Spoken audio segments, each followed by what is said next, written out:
This is the In Focus podcast from The Hindu.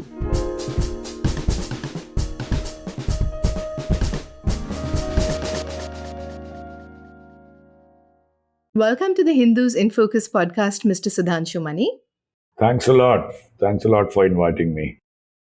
Sir, let's start with this. Post any train or railway accident, what are some of the common points of failure? We hear a lot about technology as well as human error, such as the signaling systems. What have we done to address these? Accidents can take place because of a variety of reasons. It's not correct to talk of a common point. Some of the accidents have taken place in automatic signaling territory. Now, automatic signaling is introduced to increase the line capacity because it has signals every kilometer. And unlike regular signaling, which we call absolute block system, between two stations, only one train can be permitted, whereas in automatic signaling territory, trains can be permitted in every block of 1 kilometer. In case of signal failure in automatic signaling territory, there are well laid down protocols. A red signal can be passed by the driver by stopping for 1 minute by day and 2 minutes by night, and then proceed at a cautious speed, not exceeding 15 kilometers per hour. In the recent accidents, this one in Kanchenjunga Express as well as Vizianagaram, automatic signal failure had taken place, but that is not the reason of accident, because signal failure can take place, but it always goes to the safe mode. If it fails, it either becomes red, or if it's off.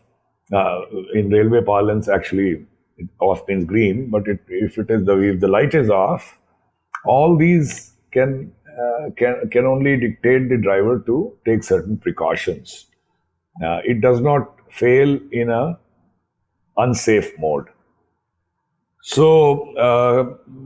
Since you asked for common points, yes, automatic signaling territory has been a little prone for collisions, and there are recommendations also what can be done about that, apart from following proper protocol, which need to be reiterated. And as in Kanchenjunga case, it seems that even the protocol was not properly defined, or if it was properly defined, it was not followed by the driver as well as the station master. So CRS has recommended after Vizianagaram accident that Kavach should be installed in all automatic signaling territory on priority. And where even ground installations are not complete, even the trains and the locomotives should be provided with Kavach, which may not totally give a safeguard against collisions, but there is a high probability that a collision would be avoided. Since you have mentioned Kavach, sir, let's talk a little bit about that. Both last year and this year, after the train accidents, we hear a lot about the installation of Kavach, but we know that the progress has been really slow. Only about roughly 1,500 kilometers out of the 68,000 has been covered. Why is it so slow, and what can be done to speed it up, or to perhaps have an alternative while this is going on? Okay, so Kavach is an indigenous signaling system. Unlike what some people think that it's an anti-collision system alone, no, it is a signaling system, comprehensive, and anti-collision prevention of collision is also one of the features in it. It matches the current signaling technology in Europe and other advanced countries, which is called ETCS level 2 or its equivalent, but it is cheaper because it's indigenous. About 2.5 years back, it was declared that earlier there was a competition between the two systems as to which one we should go for. We wasted some time in it. Nevertheless, 2.5 years back, it was decided that Indian Railways would go for Kavach. At that stage, Kavach coverage was only 1,400 odd kilometers in South Central Railway. And after that, Delhi Mumbai and Delhi Howrah, which were sanctioned works, were already taken up, or they were taken up with more commitment. Nevertheless, the progress has not been good. Not a kilometer has been added after declaration that we are going for Kavach. Now, there can be two reasons. Either there is lack of confidence in Kavach. If that is the case, then this declaration to go whole hog for Kavach should not have been done.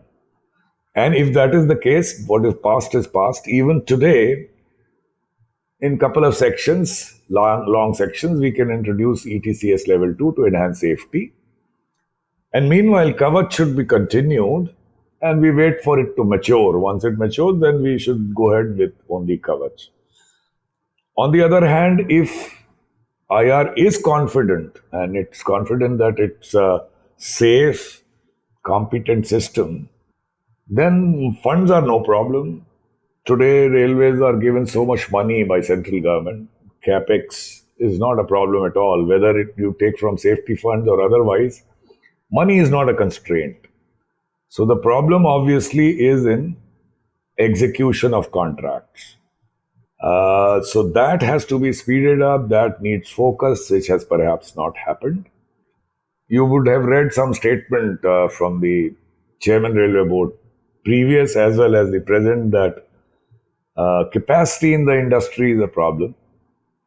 But I don't agree with that. Building capacity in the industry is the job of Indian Railways. If you give assurance, if you give commitment, if you treat vendors like partners, they would be ready to invest in large amount of money, and the coverage can improve. To my mind, we can go at the rate of 3,000 to 5,000 kilometers per year. Let's say 4,000 kilometers per year. If we do that, in 5 years, we would have covered, 5, 6 years, we would have covered the major trunk route, busy routes of Indian Railways, and other routes can follow. This itself would give a fair amount of safety in the system because a lot of trains run on these trunk routes. So that's the situation today.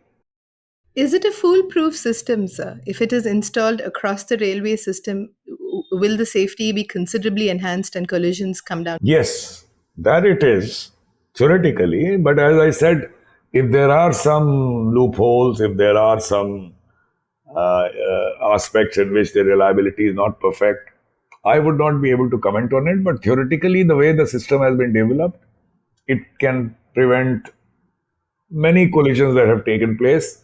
In certain cases, it could perhaps not have prevented but reduced the impact of collision, like in case of Balasore, because that was a case of manipulation of signaling. Manipulation is not something even ETCS level 2 would have been able to deal with. But as soon as the train took the wrong route, it would have applied emergency brake and the impact, severity of the impact would have been reduced. So by and large, Kavach, to my mind, is a very safe system, and it can help a lot in enhancing safety of Indian Railways. What exactly is the problem in execution? I can understand. You see, you have to work at all wayside stations, put up a tower there, then you have to put up a control unit in the relay room of the station. So it's a contractual job which can have some area related problem. Fitment on locomotives and trains is not a problem at all because that's done in a shed somewhere or a workshop somewhere. So I come back to the same point that it is a safe system. The government has decided they're going for it. They have obviously confidence in it. Then the focus should be on execution and much faster execution than is being done today.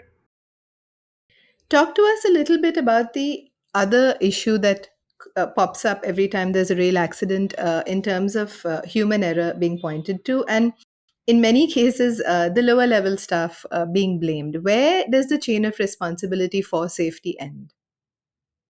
Two things. Human error is not something you can totally prevent. Human error can take place. Consciousness of safety, training, awareness, sensitization, all this should be done, absolutely. Comfort of the driver or other railway staff, their working condition, all that can definitely help. But that is something that is being done. It should be done in a more pronounced manner. But what has changed is today there are tools available like artificial intelligence which can be employed to override human errors. For example, we have huge data at station. Every station has a data logger, and we have immense amount of data about train running, when time it came to a signal, for the time, how much time it stopped, what speed it went to the next signal. All that data is captured and kept with Indian Railways in some server or the other. Similarly, every train, every locomotive has a computer. All movement of train, its braking, and whatever driver did, everything is a matter of digital record. But all this is being used today only for postmortem, whereas it has inherent capability. It's a mine of data which can be collated, and postmortem can, of course, be done, but it can be collated to generate meaningful alerts. For example, I don't believe that this case in Kanchenjunga was one off. There must have been some near misses earlier which have been not taken seriously. But if you had AI, it would give you alerts which would tell you that here and here we almost had a near miss, and these are the areas we should concentrate upon. So first is very, very focused use of artificial intelligence to mine this data and generate alerts for top management. And then you said about lower staff. Yes, so human error is committed by certain lower staff, that inquiry is held, they are found responsible and severely or whatever, they are punished. That's okay. But if it is found by CRS, and he should try to find it out, CRS is the Commissioner of Railway Safety, that similar incidents have been happening in that area or nearby area. And those were near misses which were either put under the carpet or not taken seriously, whatever. If that's the case, then definitely the buck cannot stop at lower level staff. It has to go much higher in hierarchy, whatever, depending upon the severity of near misses. That's also something which time has come for Commissioner of Railway Safety and Indian Railways to look at. You spoke and you mentioned while you were telling me this something about how the condition of working conditions of loco pilots also has to be taken care of. Talk to us a little bit about that. There are over 18,000 vacancies at present, correct? Does this situation add to the workload of existing pilots? Why are recruitments so slow to take place?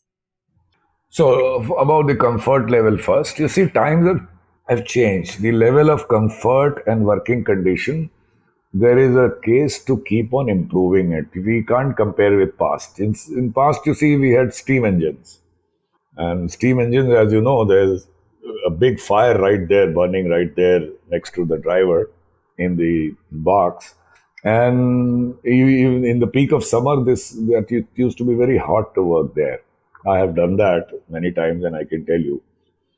But there's no use comparing with the past. Today, we have to give them more comfort. For example, there have been talk of air conditioning the driver's cabin. Some locos were done, but it's not been done seriously.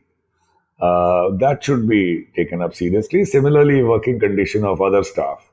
At times, you will find in small stations which have become busy, the station master not only has to look after operation of the train, signals, and so on, but also sell tickets. So it may be a very, very intense working for him. And there in those areas, you have to look at the working condition and make the situation, the environment more amenable to good, smooth working. Apart from that, vacancies. Now, there is a lot of talk of lakh plus vacancies and so on. I don't agree with that. So, railways have, and just like any other government department, is definitely overstaffed. And in the long run, if there is a plan, unstated plan perhaps, because it is politically incorrect to state it, to downsize railways, I am fully with that. But there are certain categories. I'll not even say safety categories. I'll say even intense safety categories like the loco pilot, assistant loco pilot, guard who's called a train manager, station master, the points man there's only in small station only one of them, the signal maintainer. These jobs are intense and they don't get even 1 minute rest when they are doing their jobs. You cannot afford to have vacancies in these categories because if you have vacancy, obviously the remaining staff will be will be stretched and they may come under stress. So it's an important issue. I'm not talking about railways as a whole, but in these intense categories, we should not carry any vacancy through advanced planning and induction. In December, January, railways took out a vacancy notice for around 5,000 odd vacancies, although the vacancies are more than 18,000. Whatever be the thinking, after the accident, the very next day, this was revised to 18,000. Now, this shows cavalier way of working because if you really had 18,000 vacancies, why was a notice issued for 5,000 odd? What's the thinking there? You cannot afford to downsize the safety category. It's not your wish list that that number can be reduced. It has to be, as I said, categories which have no vacancy so that staff don't go under stress.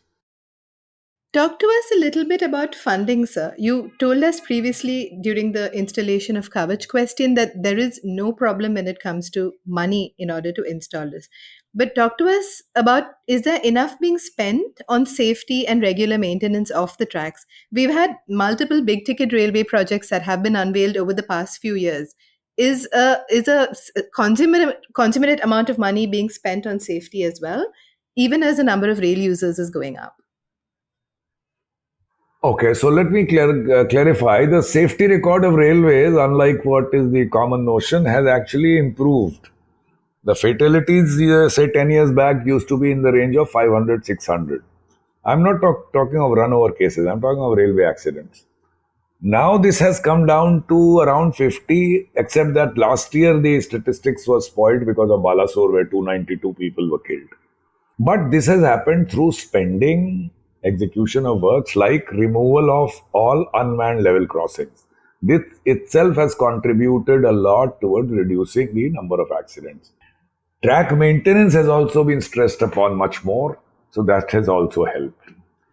In present day, money is not a problem because 2.6 lakh crore is given by central railways, central government for capex.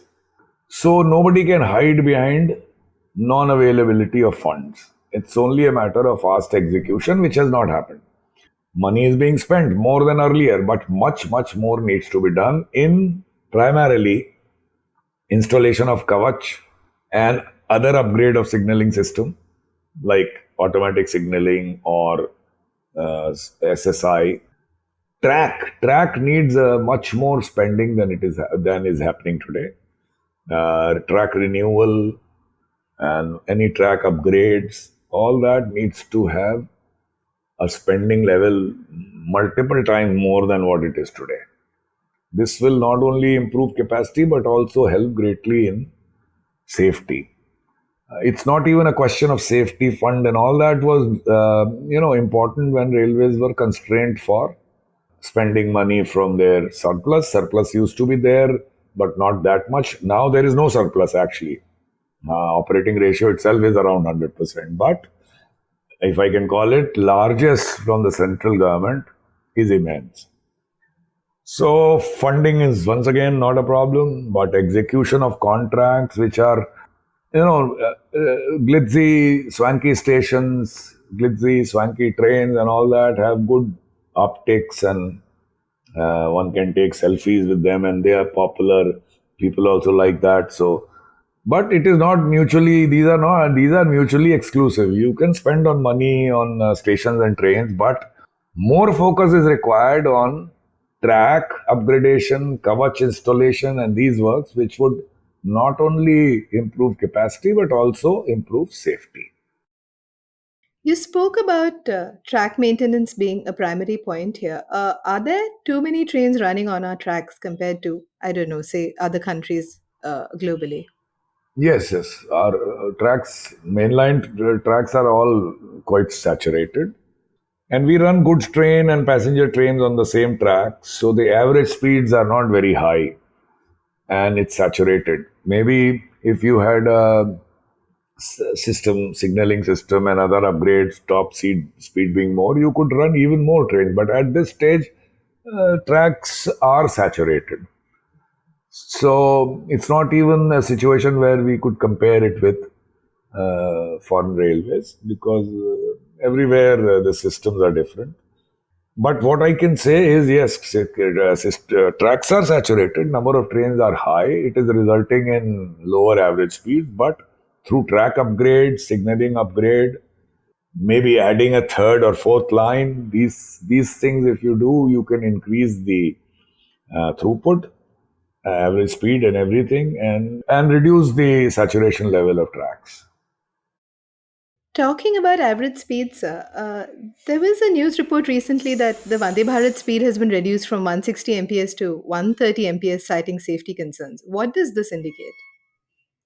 So what I have read from reports, I am not very current with what happened. What I have heard is there is a ETCS level 1, what is called Train Protection and Warning System, TPWS system. There has some problems.